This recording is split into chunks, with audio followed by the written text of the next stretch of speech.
you mentioned at the start that your master's research is around this double threshold concept.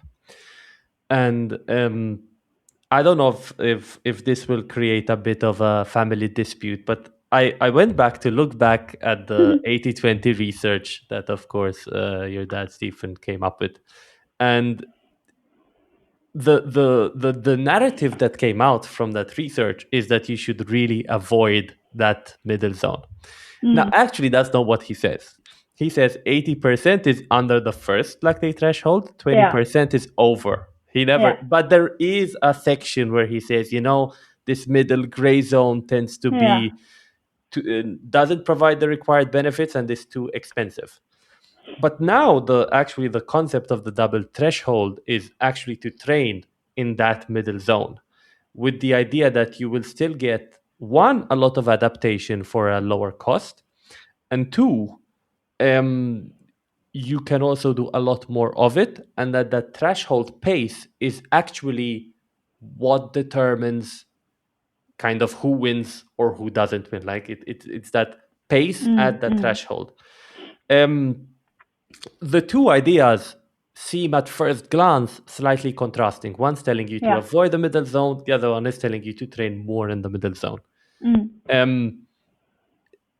I'm still a bit confused about the idea. Have you, again, we're now talking about current research and stuff which maybe you still need to tackle, but can you maybe help the listeners like me who are a bit confused identify or distinguish or make sense of the two approaches? Are they counter to each other or are they complementary? Yeah, that's my favorite question nowadays. Well, so to be honest, the reason why I was interested in this whole double threshold concept was because I was taught the polarized method to training, and I had used this method from the moment I started running up until my best performances and everything in between, or the entire time in between that, right? So that was my way of training and my training philosophy. One thing I think is very important to note about the concept polarized training is that it doesn't mean that the easy sessions are as easy as possible and the hard sessions are as hard as possible, because the term polarizing kind of means that it puts one thing at the one end of the spectrum and the other thing at the other end of the spectrum. And this is something Stephen has actually mentioned later on, is that maybe the word polarized was a little bit misrepresentative of the concept, because polarized training, or the framework, or what he was seeing among elite endurance athletes in cross-country skiing and rowing, speed skating, was that around 70-80% of the total training sessions were performed in the easy domain or below LT1. So easy sessions. And this is to get the accumulated volume necessary. And the other part is these 20-30% of sessions that are hard or above or at LT2. I do think there is some nuance to this part, and that is that you can still train polarized and you're doing your sessions in high zone 3 to zone 4.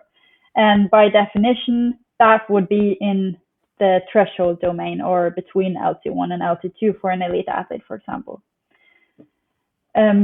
So the main thing to remember is that the hard sessions are not supposed to be as hard as possible, and rather they are performed slightly above, slightly below, or around at LT2, or the second lactate turn point or threshold, which for an elite athlete can correspond to half marathon pace. So that's the polarized method. And then you have this pyramidal training intensity distribution. That is kind of the same. It's just that you have a little bit more time in that region between LT1, LT2, the moderate domain, and the least time at the highest intensity, the above LT2 domain, which is typically used in the base season of most endurance athletes, because then you want to control the higher intensity sessions more, just to ensure that you're not going too hard, especially in running, where you have the mechanical cost involved of the speed itself too. So the double threshold concept has been termed this Norwegian method, which I think is a little bit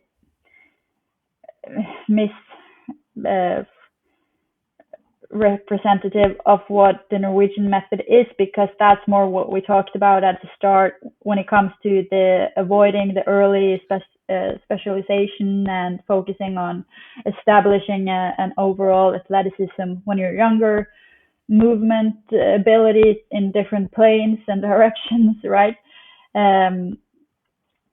But now in the running world, especially, the double threshold training has become kind of synonymous with the Norwegian method.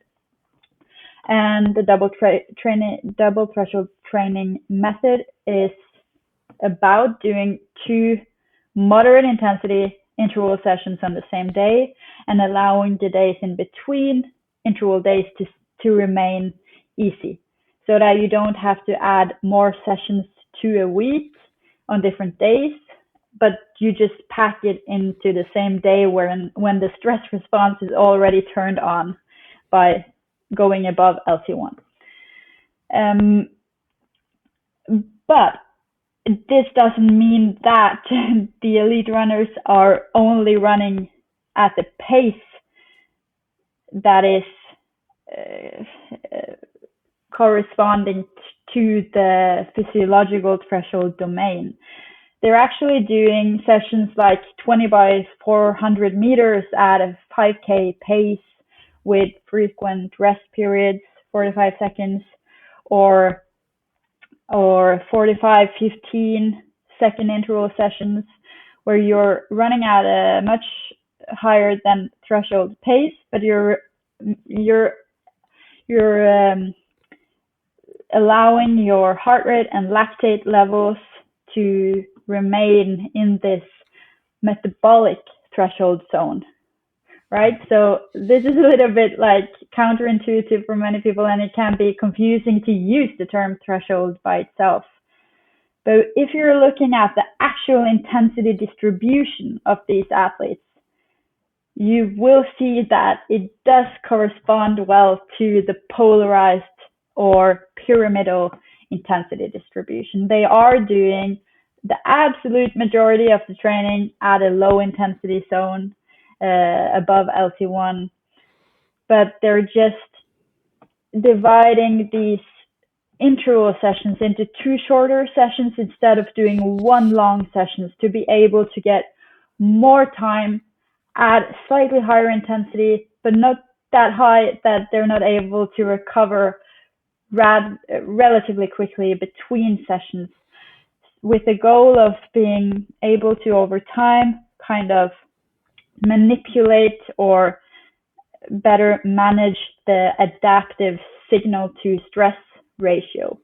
So to be able to induce an optimal level of adaptive signal at a manageable level of systemic stress, which is kind of the negative side effects of training.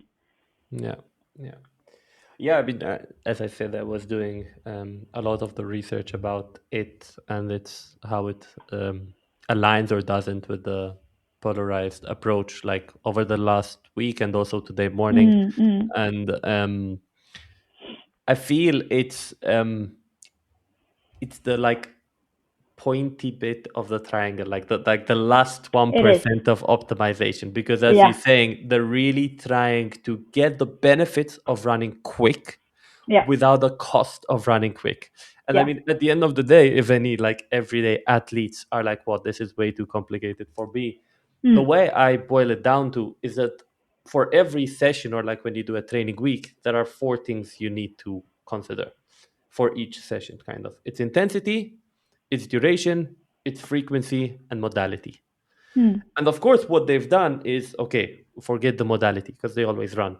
They Yeah. really played with those three metrics to get it Yeah. exactly how they want it. Because as you said, they got one long session, they split it in two, so they based it on frequency while still trying to have the intensity, and then kind of still using the like lactate tracking to really make sure that they don't go too high up on the cost while still being able to elicit some adaptations derived from the speed.